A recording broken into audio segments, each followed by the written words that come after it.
আসসালামু আলাইকুম। কবুতরের মাংস সবাই আমরা কম বেশি পছন্দ করে থাকি, তবে এটা যদি পারফেক্ট ভাবে রান্না করা যায় তাহলে কিন্তু এর স্বাদটা বহুগুণে বেড়ে যায়। আজকে আপনাদের শেয়ার করে দেখাবো কিভাবে পারফেক্ট ভাবে কবুতরের মাংস রান্না করা যায়। আজকে আমি কবুতর রান্না করার জন্য 2টা মাঝারি সাইজের কবুতর নিয়েছি। আজকে 2টা কবুতর কতটুকু মশলা দিয়ে রান্না করলে পারফেক্ট হবে সেটা আপনাদের সঙ্গে A to Z শেয়ার করব।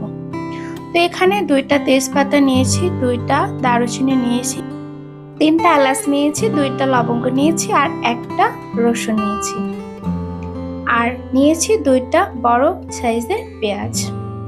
তো এখানে একটা প্যানে তেল দিয়ে দিচ্ছি 2 টেবিল স্পুন।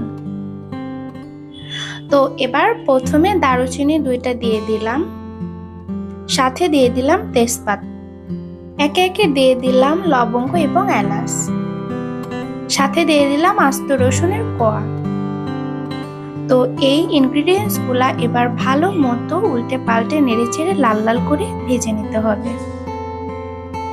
এবার হালকা বাদামি কালার হয়ে গেলে 2টা বড় বড় পেঁয়াজ কুচি দিয়ে দিব, আর চেষ্টা করবেন পেঁয়াজগুলো হাত দিয়ে একটু ভেঙে দেওয়ার। আর পেঁয়াজটা দ্রুত সেদ্ধ করার জন্য আমি 1 চিমটি লবণ দিয়েছিলাম, সেটা আমি স্কিপ করে ফেলেছি, আপনারাও দিয়ে দিবেন, তাহলে পেঁয়াজটা খুব সহজে সেদ্ধ হয়ে যাবে। এবার মশলাগুলো একটু সামান্য পানি দিয়ে দিলাম। ঠিক এই পর্যায়ে এখন দিয়ে দেব 1 চামচ হলুদের গুঁড়া, 1 চামচ মরিচের গুঁড়া, 1 চামচ ধনিয়ার গুঁড়া। সবগুলো আবারও ভালোভাবে নেড়ে নিতে হবে। এই পর্যায়ে দিয়ে দেব 1 চামচ পেঁয়াজ বাটা, 1 চামচ আদা এবং রসুন বাটা।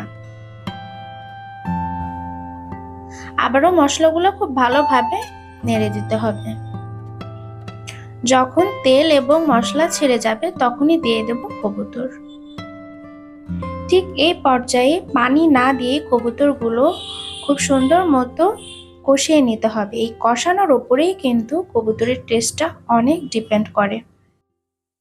এক পর্যায়ে দেখা যাবে কষাতে কষাতে তেল এবং মাংস আলাদা হয়ে গেছে। ঠিক এই টাইমটা দিয়ে দিতে হবে মরিচ। আস্ত মরিচটা অনেকে মাংস রান্না করার শেষে দেয়, কিন্তু এই পর্যায়ে মরিচটা দিলে মাংসের যে একটা গন্ধ সেটা দূর হয়ে যায়, আর খেতে কিন্তু অনেক মজা লাগে। আর আমি এখানে গুঁড়া মরিচের গুঁড়া যেহেতু কম ব্যবহার করেছি তাই মরিচ দিয়ে দিয়েছি 3টা। আপনারা ঝাল বুঝে মরিচটা ইউজ করবেন। তো এই পর্যায়ে আরেকটু পানি দিয়ে দাঁড়িয়ে থেকে কষিয়ে নিতে হবে ধৈর্য সহকারে।